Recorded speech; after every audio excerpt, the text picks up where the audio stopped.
배우면서 하나님께서 이루신 거대하고 장엄한 창조에 대해서 배웠습니다.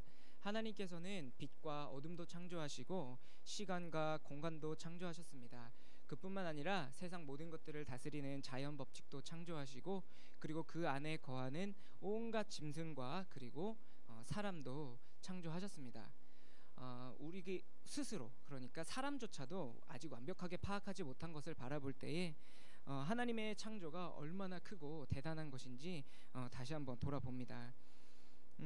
그런데 오늘 말씀은 이와 같이 크고 위대하고 장엄하고 도무지 우리가 상상할 수 없는 어마어마한 창조 가운데에서 오늘 말씀은 어떤 한 부분을 아주 크게 확장하고 있는 것을 우리가 볼 수 있습니다. 사진 한번 보실까요? 이거는 어떤 걸 확대한 모습인지 여러분 잘 아시죠? 얼음이죠. 다음 사진 한번 보여주시겠어요? 이건 뭐 같으세요? 이게 신식 교육을 받은 우리 청년 한 명만 대답을 하셨네요. 적혈구입니다. 네, 신기하죠? 이거 맞추시는 분 있으실까 모르겠네요. 이게 뭘까요? 해골 같기도 하고요, 골밀도라고 이야기하시는 분도 있고, 조금 비슷하지 않나요?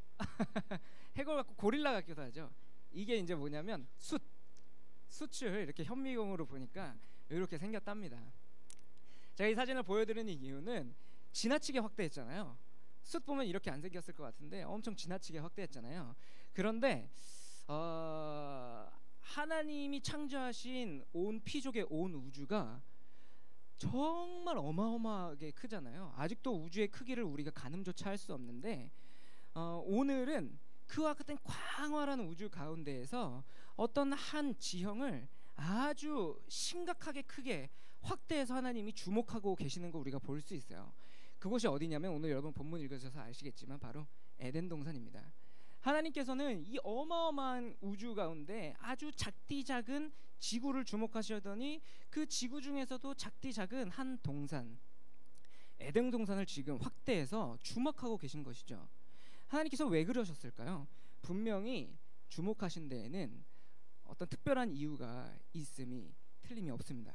도대체 에덴 동산은 어떤 곳이고 또 에덴 동산에서는 어떤 일이 일어났기에 하나님은 이렇게 광활한 우주 가운데 에덴 동산을 주목하신 걸까요?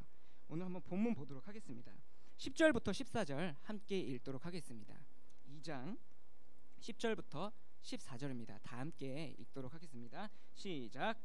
강이 에덴에서 흘러나와 동산을 적시고 거기서부터 갈라져 네 근원이 되었으니 첫째의 이름은 비손이라. 금이 있는 하윌라 온 땅을 둘렀으며 그곳에는 베델리엄과 호마노도 있으며 둘째 강의 이름은 기혼이라. 구스 온 땅을 둘렀고 셋째 강 아수르 동쪽으로 흘렸으며 넷째 강의 유브라데더라. 네, 너무 이름이 어렵네요. 네, 에덴은 강들의 기원이 되는 곳이었습니다. 네 강의 기원이 됐는데요.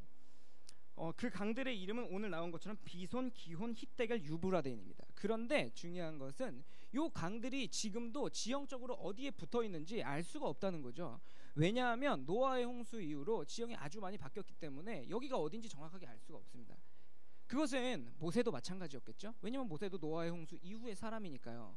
그러니까 모세는 지금 자기가 어디에 붙어 있는지도 모르는 강들의 이름을 여기에 기록하고 있는 것이죠. 왜 그랬을까요? 왜 자기가 알지도 못하는 이 강들을 여기에 기록하고 있는 것일까요?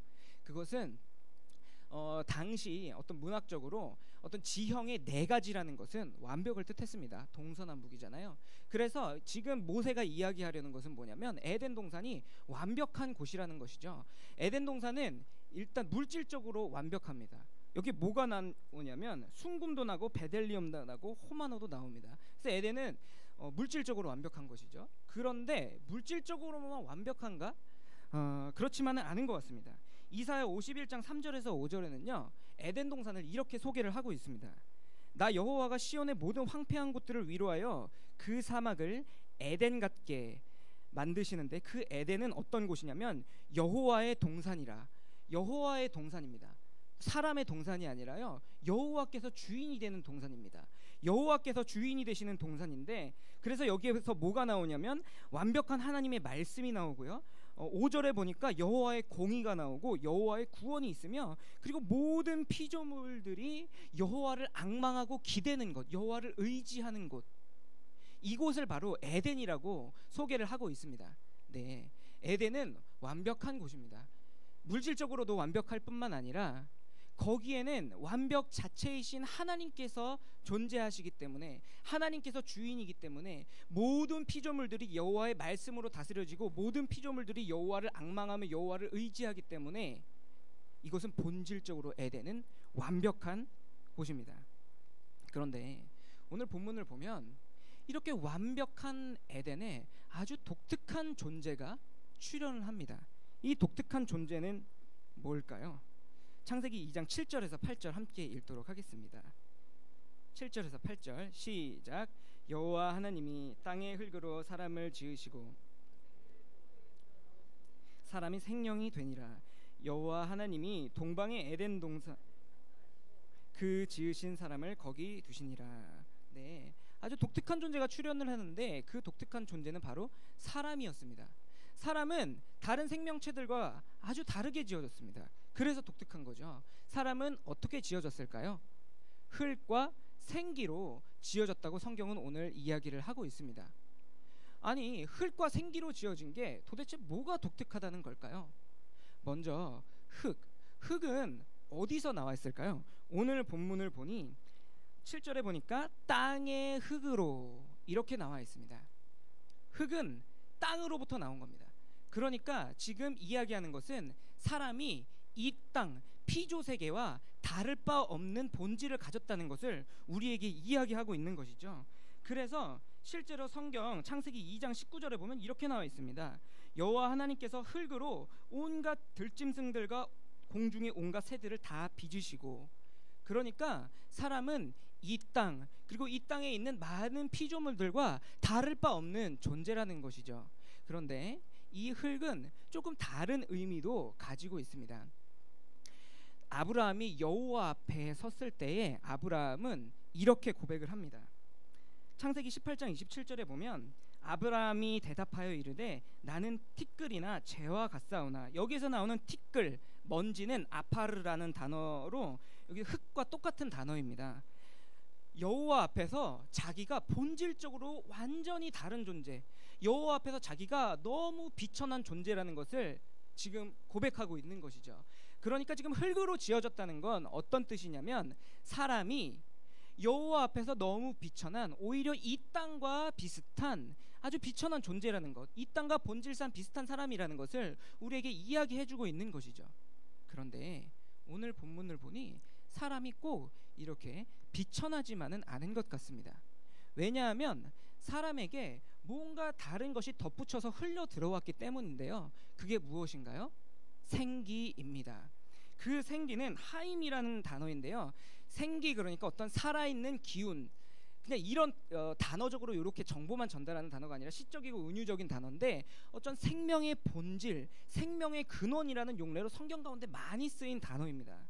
그래서 뭐 이사야, 예레미야, 요나서에서 이 생기가 본디 누구의 속성이냐 할 때 하나님의 속성이라고 표현을 하고 있고, 그래서 시편 42장 8절에도 우리 다 같이 한번 읽어볼까요? 시작.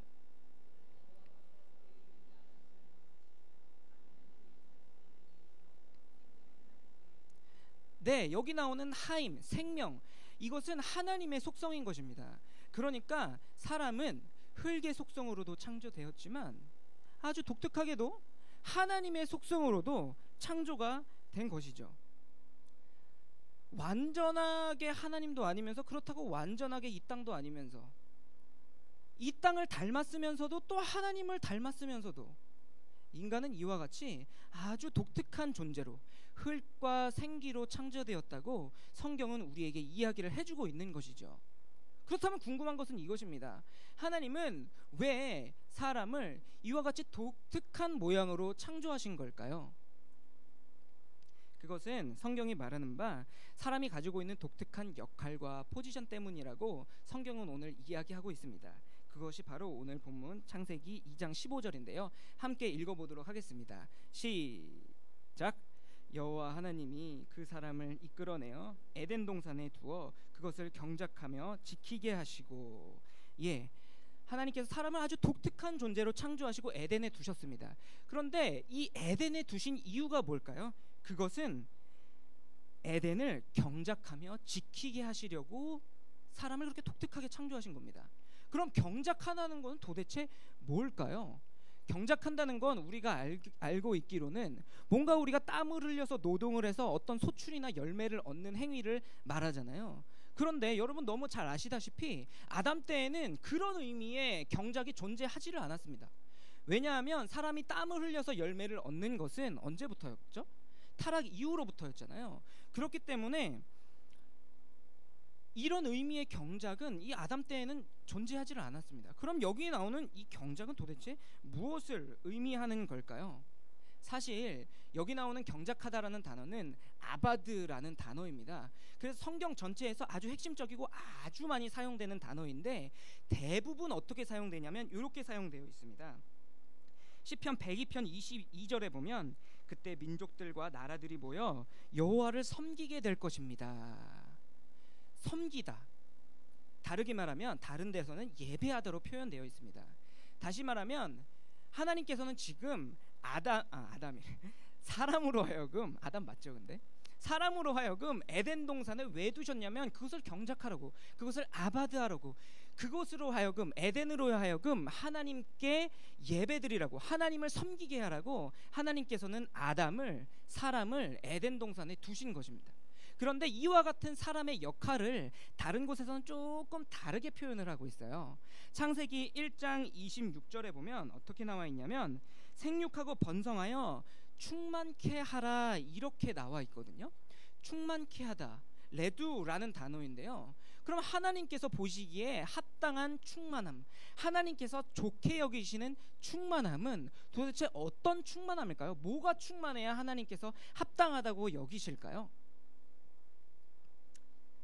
하박국 2장에는 여러분 잘 아시는 이런 말씀이 있습니다. 이는 물이 바다를 덮음같이 여호와의 영광을 인정하는 것이 세상에 가득함이라. 충만함이라. 레두 똑같은 단어입니다. 그러니까 하나님께서는 사람을 창조하신 이유가 생육하고 번성하여서 이 세상을 충만하게 하는데, 여호와의 영광을 인정하는 것이 충만하도록 사람을 창조했다고, 사람에게 바로 그런 역할이 있다고 우리에게 이야기해주고 있는 것이죠. 마지막으로 또 한 군데에서는 사람의 창조 목적, 사람을 그와 같이 독특하게 창조하셔서 에덴 동산에 두신 목적을 또 다르게 설명하고 있습니다. 사람이 실제로 에덴 동산에서 어떤 역할을 하고 있었는데요. 창세기 2장 19절 이후에 보니까 아담이 어떤 역할을 하냐면 이름 짓는 역할을 하고 있더라고요. 이름을 짓는 것, 이것은 어떤 대상의 핵심을 명확하게 드러내주는 아주 숭고한 행위잖아요. 저도 이런 숭고한 행위를 한 적이 있거든요. 저희 집에 강아지 한 마리를 키웠는데 이 강아지가 하얗습니다. 그래서 이 강아지 이름을 뭐라고 지었냐면 흰둥이라고 지었거든요. 굉장히 사물의 특징을 잘 포착한 숭고한 행동이죠. 또 한 가지 있어요. 최근에 저희 집에 괴생명체가 한 마리 등장을 했는데 이 괴생명체가 모든 것들을 다 파괴하고 다녀요. 막 컵도 파괴하고 종이 찢은 것, 종이도 찢고 편지도 찢고 책도 찢고 다 파괴하고 다니고 생활의 패턴도 조금 많이 파괴를 했어요. 그래서 우리가 이 괴생명체의 이름을 뭐라고 지었냐면 김진서 더 디스트로이어 이렇게 지었거든요. 네, 잘 포착한 숭고한 행동이죠. 근데 이것은 좀 잘못된 예고요. 좋은 예가 있습니다. 제가 얼마 전에 초등부 청년부 선생님들하고 뮤지컬 맨 오브 라만차 돈키호테를 보러 갔거든요. 근데 돈키호테가 사물을 규정하는데 사물을 이름 짓는데 굉장히 독특하게 이름을 짓더라고요. 모든 사람이 나라의 경제적 유익을 창출하는 풍차를 이 사람은 이 세대를 위협하는 적이라고 규정하고 이름 짓고 그거에 덤벼들고요. 또 온갖 악독한 습성과 습관이 파생되는 주막이라는 장소를 이 돈키호테는 아주 삐껍번쩍한 도성이라고 이름 짓고 규정을 하고요. 또 한 가지, 모든 사람이 멸시하고 천대하는 창녀를 이 돈키호테는 뭐라고 표현을 하냐면 순결하고 거룩한 나의 레이디라고 표현을 하거든요. 그래서 저는 이 돈키호테가 맨 처음에 이해도 안 됐고 미쳤나? 이렇게 생각을 했는데 제가 이 돈키호테가 한 이름 짓는 행동, 사물을 규정 짓는 행동을 바로 나의 죽은 예수 그리스도가 하셨구나라는 걸 깨닫게 되었습니다. 예수 그리스도께서는 온갖 허물과 더러운 습관과 악취가 나는 우리를 일컬어 거룩한 성전이라고 이름 짓고 명명하여 주셨고, 그뿐만 아니라 악독과 여러 가지 습관, 진멸받아 마땅한 우리 모든 사람들이 너 죄인이야 라고 이야기해도 거부할 수 없는 우리를 거룩하고 순결한 하나님의 백성이요 성도, 세인트라고 우리에게 이름 붙여주신 겁니다. 따라서 아담이 에덴 동산의 모든 생물들을 이름 지었다 이 말은 단지 너 공룡, 너 사자, 너 코끼리, 너 기린 이렇게 이름 지은 것이 아니라 그 에덴에 있는 모든 만물을 하나님의 말씀으로 다스렸다는 것이죠. 여러분 옆에 있는 분들 잘 아시잖아요. 그 속에 어떤 악취가 나는지, 옆에 있는 분들에게 어떤 악한 습관이 있는지 우리 다 알잖아요. 그런데도 불구하고 우리가 옆에 있는 분들을 당신은 죄인이야, 당신은 죽어 마땅해, 당신에게서는 악취가 나, 당신은 죽어 마땅하고 진멸받아 마땅해 이렇게 이야기하지 않고 우리가 옆에 있는 분들을 보며 당신은 사랑받기에 합당한 사람이야, 당신은 하나님의 자녀야, 당신은 나의 형제요 자매야, 당신이 바로 내가 나의 목숨을 내어줄 만한 바로 그런 존재야 라고 규정하고 이름 짓는 이유는 무엇일까요? 그것은 이 세상의 말씀으로 옆에 있는 사람을 바라보고 다스리는 것이 아니라 하나님의 말씀으로 렌즈를 끼고 그 사람을 바라보고 하나님의 말씀으로 그 사람을 다스리기에 우리가 이렇게 고백하는 것이죠. 아담이 이 세상에 이름을 지었다는 것이 바로 그러한 의미입니다. 네, 그렇습니다. 아담에게는, 사람에게는 이와 같은 역할이 있었습니다. 사람은 에덴 동산에서 에덴에 있는 모든 피조물들로 하여금 하나님을 아바드, 곧 하나님을 예배하게 하고, 모든 피조물들로 하여금 물이 바다 덮음같이 여호와의 영광을 인정케 하고, 모든 피조물들로 하여금 말씀으로 다스리는 이와 같은 역할이 아담에게 주어졌던 것이죠. 이런 것들을 바라볼 때 아담은 동산과도 관계 있지만 하나님과도 관계가 있죠. 아담은 동산을 내팽겨 두면 안 됩니다. 아담은 동산을 다스려야 합니다. 동산답기도 하죠. 하지만 아담은 그 동산을 마음대로 다스리지 않습니다. 하나님의 말씀으로 다스리죠. 그렇기 때문에 아담은, 사람은 동산 같기도 하면서 흙과 같기도 하면서 하나님과 같기도 한 존재로 창조되었던 것입니다. 비유하건대 그것은 마치 동산지기와 같습니다. 동산지기는 결코 동산을 내버려 두지 않습니다. 동산으로 나아갑니다. 하지만 동산지기는 자기 마음대로 동산을 관리하지 않습니다. 동산 주인의 말씀대로, 동산 주인의 뜻대로 동산을 관리하는 것이죠. 그래서 사람은 동산지기였고, 그래서 하나님께서는 생기와 흙의 속성으로 사람을 창조하신 것입니다. 그렇다면 사람이 이와 같이 동산지기로서 다스려야 했던 것들은 어떤 것들이 있을까요? 사람이 동산지기로서 여호와께 영광 돌리게 하고 여호와의 말씀으로 다스려내야 했던 것들은 어떤 것들이 있을까요? 오늘 본문 한번 읽어보도록 하겠습니다.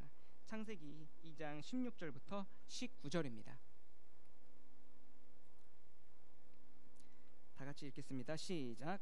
여호와 하나님이 그 사람에게 명하여 이르시되 동산 각종 나무의 열매는 내가 임의로 먹되 선악을 알게 하는 나무의 열매는 먹지 말라. 내가 먹는 날에는 반드시 죽으리라 하시니라. 19절만 한번 읽어보겠습니다. 시작. 여호와 하나님이 흙으로 각종 들짐승과 공중의 각종 새를 지으시고 아담이 무엇이라고 부르나 보시려고 아담이 각 생물을 부르는 것이 곧 그 이름이 되었더라. 네, 아담이 다스려야 했던 것들은 그곳에 있는 모든 식물들과 그리고 모든 들짐승들을 다스려야 했습니다. 에덴에 있는 그 모든 것들로 하여금 여호와를 예배하게 하고 여호와의 영광을 인정케 하고 여호와의 말씀으로 다스려내야 했던 것이죠. 그런데 그것은 동산 중앙에 있던 두 그루의 나무도 예외가 아니었습니다. 동산 중앙에 있던 그 두 그루의 나무는 무엇일까요? 바로 생명나무와 선악을 알게 하는 나무였습니다. 이 두 그루의 나무도 예외 없이 말씀으로 규정되고 말씀으로 다스려져야 했습니다. 만약 아담이 하나님께서 먹으라 하신 생명나무를 하나님 말씀 무시해 먹으라고? 나 이거 안 먹을 거야 라고 한다면 아담은 에덴에 있을 가치가 있을까요? 아니요. 그는 오히려 에덴에서 쫓겨나 마땅합니다. 왜냐하면 그는 주인이 되어 생명나무를 마음대로 규정하였기 때문입니다. 그는 동산 지기가 되기보다는 동산 주인이 되었기 때문입니다. 반대로 선악을 알게 하는 나무를 아담이 자기 멋대로 하나님께서 먹지 말라 하셨지만 이거 뭐 먹어도 돼 하면서 먹는다면 아담은 에덴에 있을 가치가 있을까요? 아니요. 아담은 에덴에서 쫓겨나 마땅합니다. 왜냐하면 하나님께서는 먹지 말라 하셨기 때문입니다. 아담은 만약에 그렇게 한다면 동산 지기가 되기보다는 동산 주인이 되는 것이었습니다. 이와 마찬가지로 동산 지기로서 사람은 주변에 있는 모든 것들을 하나님의 말씀으로 규정하고 말씀으로 다스리고 여호와께 영광 돌리게 하고 여호와의 영광을 인정하는 것이 물이 바다 같음 같이 하는 것이 사람의 역할이었습니다. 그렇다면 우리는 이와 같은 말씀을 통하여 어떤 교훈을 얻을 수 있을까요? 신약에서는 이와 같은 에덴이 좀 많아졌다고 이야기를 하고 있습니다.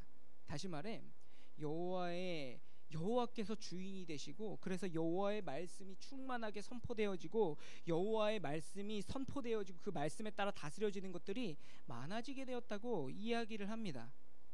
그런 곳은 어디일까요? 여러분 너무 잘 아시듯 예수 그리스도께서는 우리의 죄를 모두 다 담당하심으로 말미암아 우리의 죄를 제거하여 주셨습니다. 그뿐만 아니라 예수 그리스도께서는 하나님의 모든 일을 성취하시고 그 의를 우리에게 전가시켜 주심으로 말미암아 또한 우리를 의롭게 하셨습니다.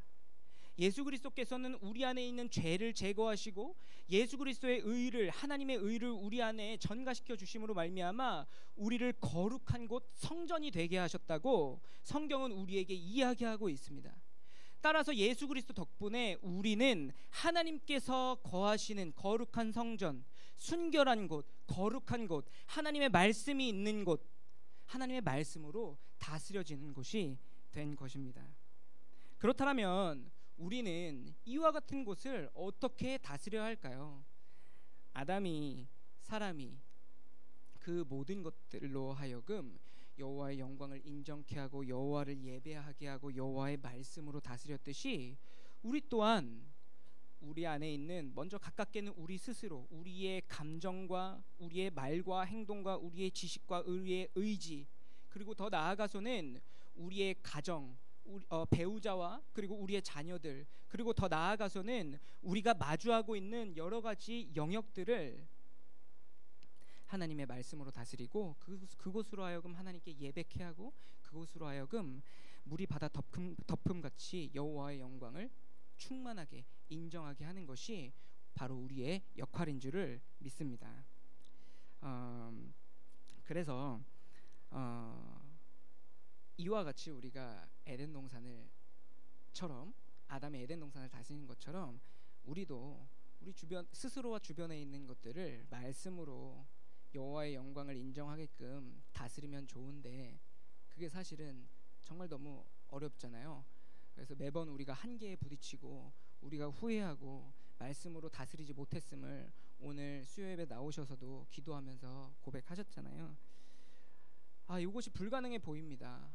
도대체 어떻게 에덴과 같이 이곳을 다스려낼 수 있을까? 어떻게 이곳을 하나님 나라와 같이 여호와의 영광이 인정되도록 할 수 있을까?